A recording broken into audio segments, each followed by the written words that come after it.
had a pilot when Abby was born, and that's a TV show. It doesn't mean we kidnapped a guy who can fly a plane. No, yes.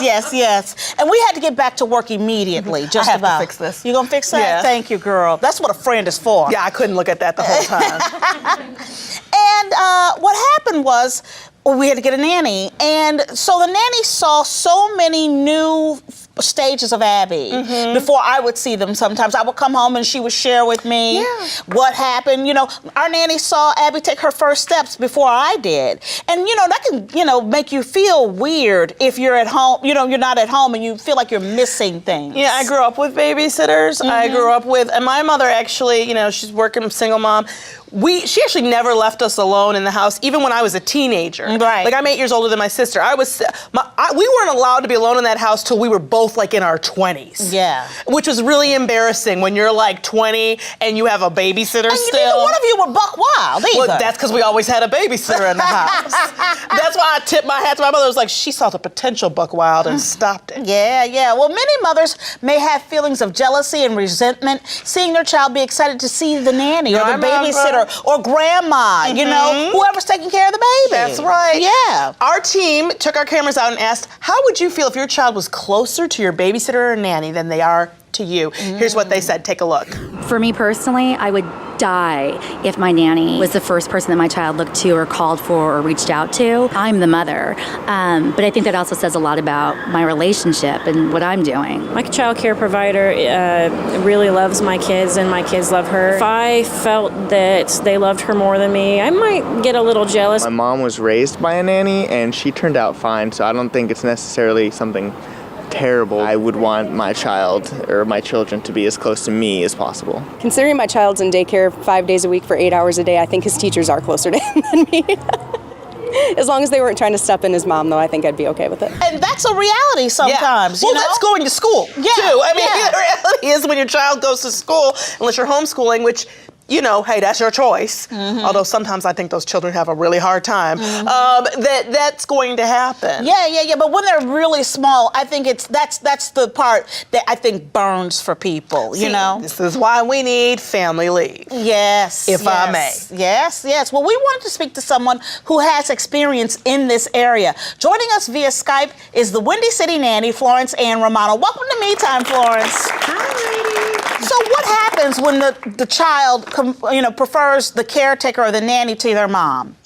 It's an unpopular opinion, but it's actually a wonderful thing in my mind that they love the nanny or they love the caretaker. It doesn't mean they replace you. It's love, and you want your child to feel secure and loved when you're not there. So it might hurt a little bit, but I promise you, as soon as you're home with that child and the nanny leaves, that baby's going to be so happy to be with you too. Yeah, I agree with you. You want your child to have more of a world to love. A whole village of love. Versus just singularly, I know a lot of parents who, the little baby can't go to daddy, can't go to anybody else, won't go to anybody, and screams and loses its mind the second the mother walks out the door. I mean, I was that baby, let's be honest. I only wanted my mother and my grandmother. Okay, but you do want your child to be socialized so they can experience different people and love. And as they grow up, also, it's forming relationships with other people that they're learning from and that are influencing them in some way. Well, okay, let's just say that when you're alone in your momminess, you have those feelings. Right. And maybe you're not proud of your little jealous feelings. What can you do to help yourself work through those feelings? That's a good question. You need to say them out loud, truthfully. My experience as a nanny, I saw it. A little girl once reached to me and said, "Mom," in front of her mother. Yep. My heart just sunk, and I felt like I couldn't even look her in the eye because I was worried. So what I did was I just turned to her and I said, "It's okay. You probably call people the wrong name all the time during the day. It's just a reflex, and it does not mean they're replacing you. They love you too. It happens."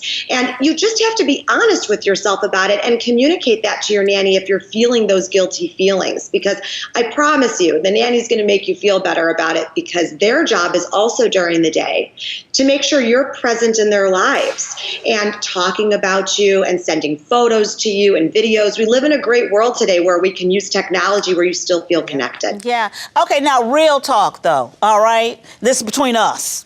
What happens when the nanny is actually more of a parent than the parent, than the mom? I can't name names because I actually can't remember who it is, but I would otherwise, you know me. But we do know of somebody who has never actually been alone with their child. I know exactly who you're talking about, girl. Okay, you have to write it down.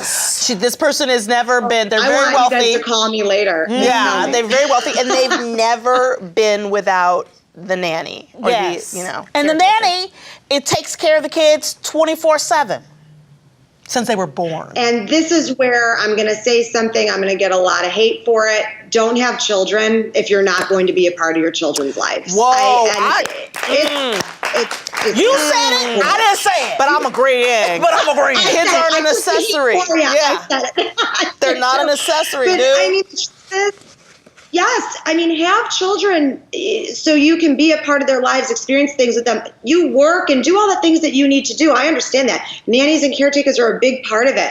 But you shouldn't think that they're going to be a surrogate parent to your child. I mean, I've seen it happen where the nanny's signing the report cards, the homework, all of that. And I'm sorry, that's not their job. You still need to have an active role in raising your child. Yeah, Okay, that's you've excellent. seen that. People where like the nannies make play dates and the parents actually don't know that their kids all know each other.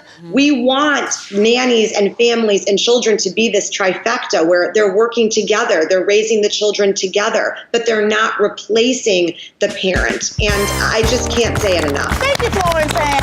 Thank you. Me Time with Frangela.